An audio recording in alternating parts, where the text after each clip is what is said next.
Alright, so before I continue even another second with this video, there's something I want to make very clear, is that this is not a review of the Sony ZV-1. If you're looking for something like that, or whether you should buy it in 2023, there's still videos coming out today, and there's at least 1,000 from when it came out 2 years ago about whether you should get it. I think the answer is yes, but for a reason that I'll get to.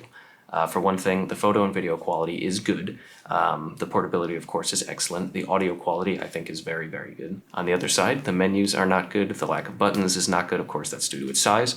The ability to switch modes looks like something out of Windows XP, which is, of course, not good. But this is something I think a lot of the other reviewers missed, and that is, at least for me, the Sony ZV-1 is the most fun camera that I've ever picked up and used to shoot photos and video. And I'll mention something like that in this video that you're about to watch a few times, but I just want to make it very clear before it starts that if you're just getting into photo or video, or even if you just need an extra camera to travel with, you can absolutely not go wrong with this one. It just really brings back the magic of capturing moments, which I think is what gets photographers and videographers into the art in the first place. And we forget that as time goes on, but this one reminds me. So for that, 9 out of 10 for me. The menus are very bad though.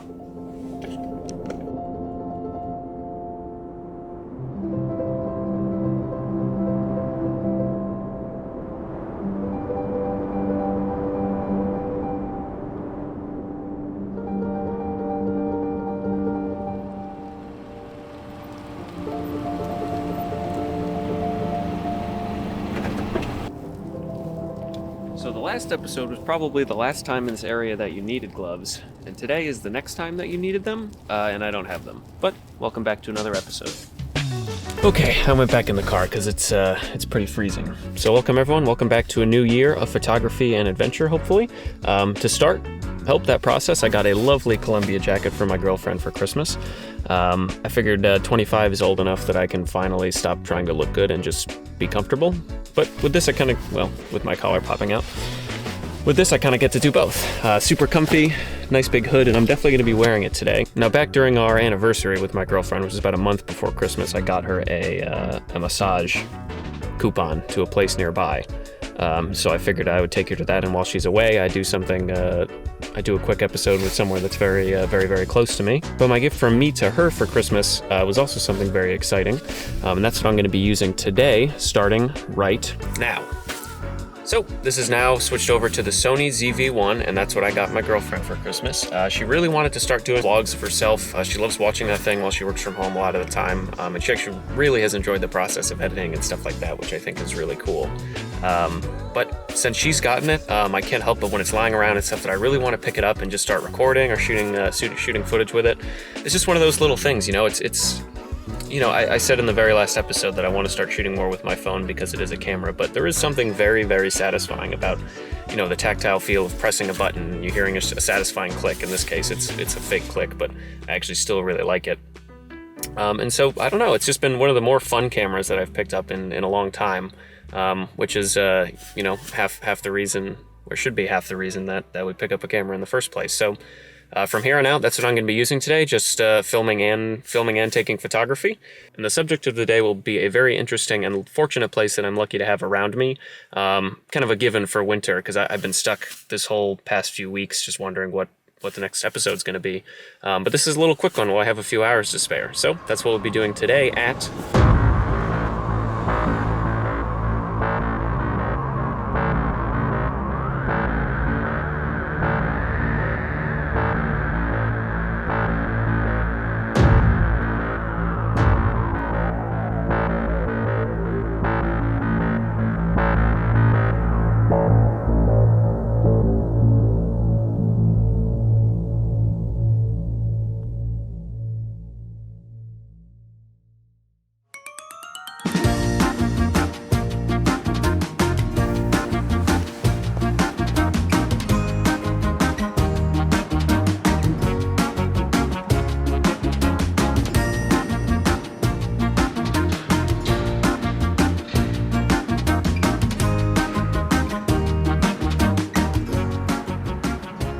So, as you can tell from the shots that I've taken and the architecture around me, there's a lot of very interesting little lines and compositions that can be made here. I've come here a lot in the past 4 years that I've lived in this area.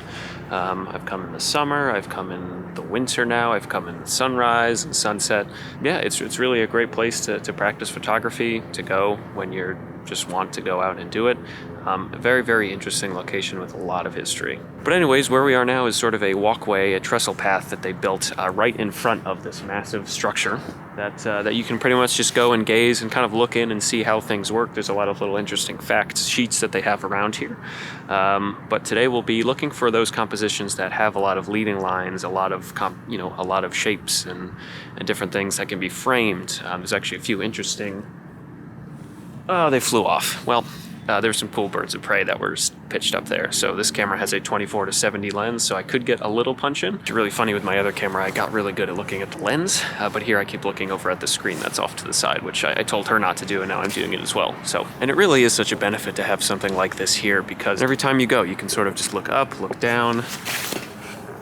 So many interesting little bits that exist around here.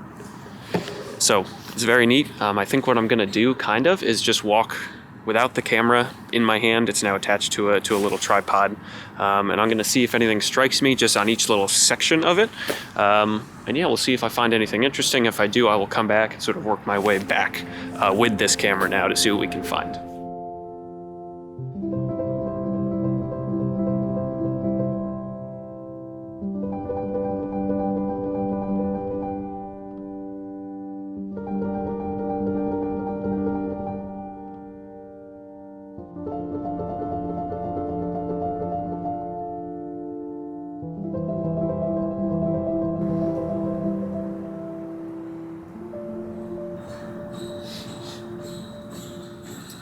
Alright, so I just remembered that this thing chews through battery like nobody's business. And what are we at? Okay, let's see if we can do this off one battery.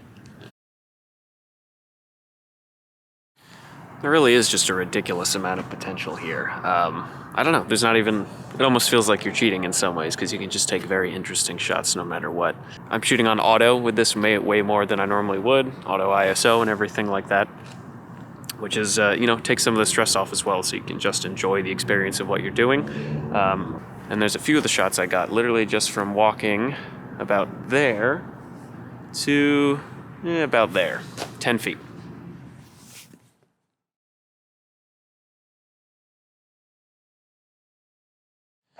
And yeah, this thing burns through batteries like nobody's business actually, so I'm going to go back to the car, grab a few batteries, and then go to the other side of this huge complex.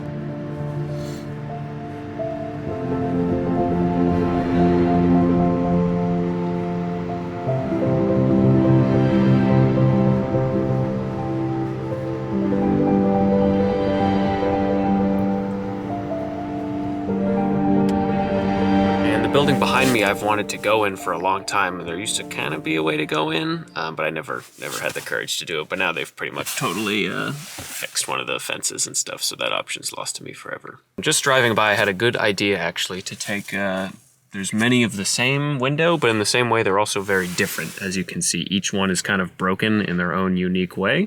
And I'm going to take a picture of all of them, and that might be a neat little video essay, especially if I can crop them all similarly and get the same framing for all of them. Let's try that out. I keep doing it. I keep looking at the screen over here instead of the lens. I'm sorry about that. I am talking to you. Hi. I hope your day's going well. I really have no idea how I thought that'd be a good idea when I'm not 50 feet tall. Those are a little outside of my boundaries, as lanky as I am. But that does give me one really good idea. Something keeps falling and scaring the hell out of me over there. But that does give me one really good idea, and that's why we have a camera that can fly.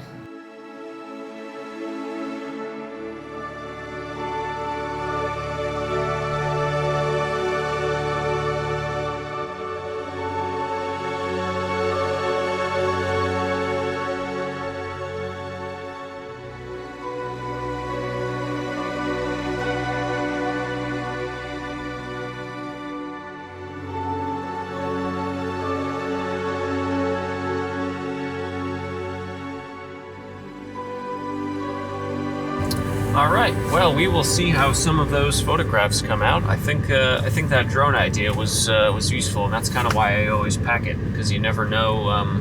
You never know when you'll need it again. I've visited this area plenty of times, but I've never think to have an idea like that. Yeah, you know, it was. This is the same thing that I discussed in my last episode. It was just kind of shooting blindly. You say, wow, that has a little bit of depth, and there's some depth to it. There's either depth of field or depth of the subject. But I do want to try and focus a little more on compositions and interesting parts of the landscape rather than knowing that it's a cool area. But that does come with practice, and I'm still relatively new at photography, I think, so I'm not too disappointed. I will be disappointed if the photos don't come out great, but I have a good feeling about them. Can it detect me in the camera? Yes, it can. Look at that. This is Vlogception. And before you ask, no, that is not my microphone or my piano behind me. There's a very good reason that this is not a singing and music channel.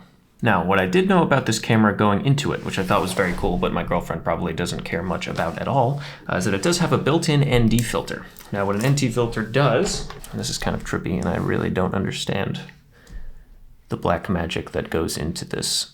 Come on. There it is. Look at that. That's super weird. You just turn it. I don't know. But you can think of it as sunglasses for your eye.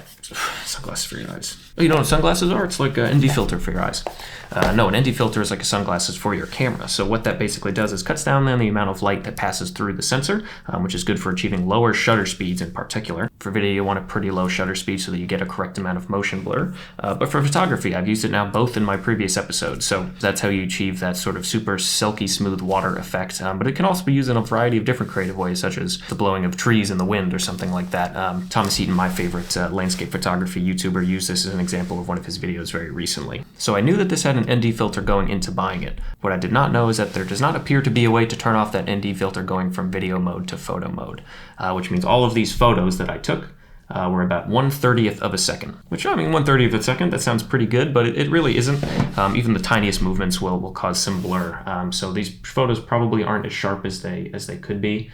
So I will have to keep that in mind in the future. Because one thing this will be really good for is a nice little travel camera. If we ever go anywhere, I will be taking this one. It can fit right into a jean jacket pocket, for instance, and I cannot do that with basically any other camera. I guess you can do that with a phone camera too, but I don't know. I'm sorry, phones. There's just something extremely satisfying about pressing an actual button.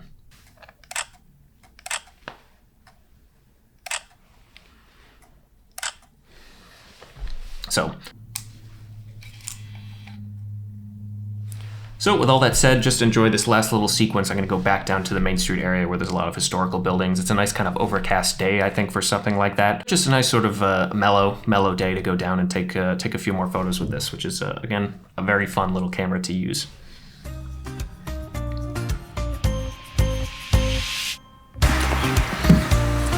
Another Carhartt hat to add to the collection.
I guess I'm a little concerned this is going to be a rather dull episode. Alright, well, I guess my main concern is that this episode's going to be a little bit dull. Alright, well, I'm not really entirely sure what this video... Well, I honestly have no idea what this video is. Alright, well, I have honestly no idea what this video is going to turn out looking like, but I hope you enjoyed it nonetheless. I don't know, I wouldn't say this is a review of this camera, but it really has sparked a desire to pick it up and actually start shooting photos and videos in a way that not many cameras have. I'm only 25, so I don't have that much experience, but just a very fun, neat little thing, and captures the joy of taking photos in a way that a camera hasn't in a while. So in that way, it gets a good review from me for that. There are, I think, a few too many quirks about the menus and switching between modes and stuff that I can't ignore. So maybe this will make an appearance in future videos again, particularly if I do travel. Like I said, it's very compact, so it's going to be a go-to camera for traveling and not having to pack things. But so hopefully you at least enjoyed a little photo tour of my immediate area. But hopefully next time we can get back into the woods for some landscape photography. So until then, thank you again for watching. And always remember that photography is supposed to be fun. See you guys.